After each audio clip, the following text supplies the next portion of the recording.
सरकार को, हरियाणा की सरकार को भगवानपुर NH 71 के ऊपर हॉस्पिटल बनाने का फैसला करना ही होगा।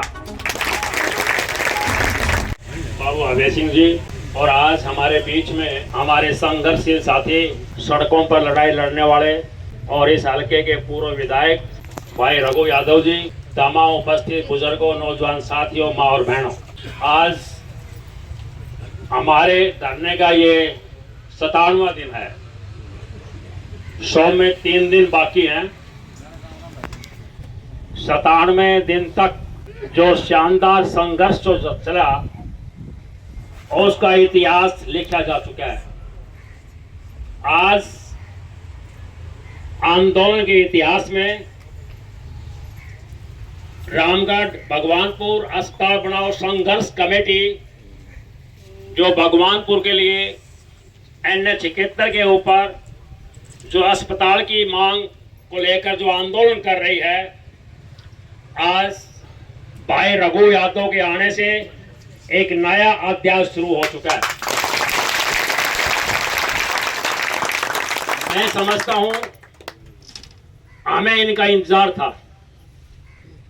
97वें दिन में सड़कों पर लड़ाई लड़ने वाले जितने भी रेवाड़ी महेंद्रगढ़ के साथी थे वो आ चुके हैं, और आने के बाद आज उन तमाम को इंडोर्स भाई रघु यादव ने कर दिया है। और आज से एक नई उम्मीद खड़ी हो गई है। 97वें दिन ये और 97वें दिन आगे का लगा लो। वो दिन जो आएगा, उस दिन तक सरकार को, हरियाणा की सरकार को भगवानपुर NH 71 के ऊपर हॉस्पिटल बनाने का फैसला करना ही होगा,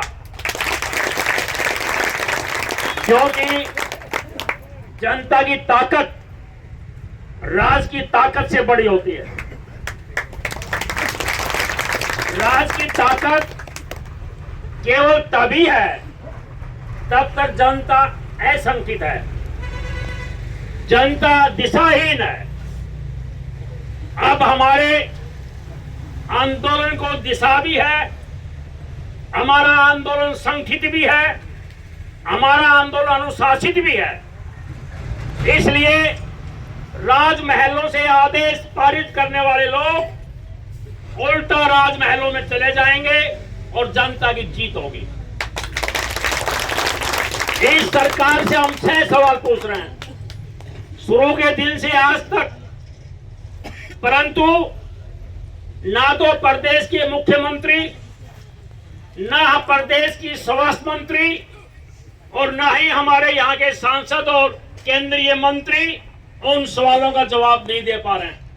हमारा नंबर 1 सवाल कि भगवानपुर NH 71 के ऊपर जब हॉस्पिटल की तमाम कार्रवाई फाइनल स्टेज के ऊपर चल रही थी, जिसकी सिफारिश PDPO रेवाड़ी ने कर दी, जिसकी सिफारिश सिविल सर्जन ने कर दी, जिसकी सिफारिश डायरेक्टर ऑफ पंचायत ने कर दी, तीनों की सिफारिश के बाद जब ये भगवानपुर का हॉस्पिटल का अंतिम चरण के ऊपर फाइल थी, तो उसको हमारे स्वास्थ्य मंत्री, हमारे सांसद राव इंद्रजीत ने क्यों रुकवाया, इसका जवाब आज तक नहीं दिया है। ये हमारा नंबर 1 सवाल है। नंबर 2 सवाल, जब वो फाइनल स्टेज के ऊपर थी तो BDPO ने 12 जून को 2025 को शाहबाजपुर खालसा के सरपंच के नाम चिट्ठी लिख करके कहा कि स्वास्थ्य मंत्री आरती राव ने कहा है, आदेश दिया है कि शाहबाजपुर खालसा की 5 एकड़ जमीन हॉस्पिटल के लिए प्रस्ताव पास करके दिया जाए। वो चिट्ठी क्यों दी गई जब भगवानपुर का केस चल रहा था, फाइनल स्टेज के ऊपर था? हमने सवाल पूछा कि बताओ ये क्यों किया गया? इस शाहबाजपुर खालसा की चिट्ठी देने के पीछे क्या रहस्य था, क्या भेद था? हमने ये सवाल पूछा, उन्होंने इसका कोई जवाब नहीं दिया। और फिर 2019 में इसी की सरकार ने कहा कि सिविल हॉस्पिटल हम शिफ्ट करेंगे। ये घनी आबादी में है, यहाँ पर ये नीचा है, पानी भरता है, चौमासा में काम नहीं होता, 2000 ओपीडी है, जगह थोड़ी है, इसको शिफ्ट करेंगे। और शिफ्ट करने के लिए जब भगवानपुर पंचायत ने प्रस्ताव दिया, गोकलगढ़ का रिजेक्ट सरकार ने कर दिया, जमीन 5 एकड़ कम होने की वजह से, और फिर ये प्रस्ताव दिया गया, तो फिर उसके बाद सिविल हॉस्पिटल में दोबारा कह रहे हम वही बनाएंगे। जब आप पहले ये कह रहे थे, अब ये बात क्या कह रहे हैं? ये हमारे सवालों के जवाब हरियाणा सरकार मंत्री कोई नहीं दे पा रहा है। ज्ञापन पे ज्ञापन भेजा जा चुके हैं। जवाब क्या दिया राव साहब ने कि 60% वोट मेरे को दी, 40 कांग्रेस को दी, इसलिए नहीं बनाऊंगा। जवाब दिया कि रामगढ़ भगवानपुर के लोग मेरे से उम्मीद ना करें। जवाब दिया कि ये जो आंदोलन करने वाले हैं, मैं इनके ऊपर मुकदमा दर्ज कराऊंगा।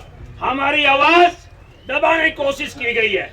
हम भगवानपुर 71 के ऊपर हॉस्पिटल बनाने के लिए हम ये कह रहे हैं, ये 500 मीटर की दूरी के ऊपर आपकी सरकार कह रही है।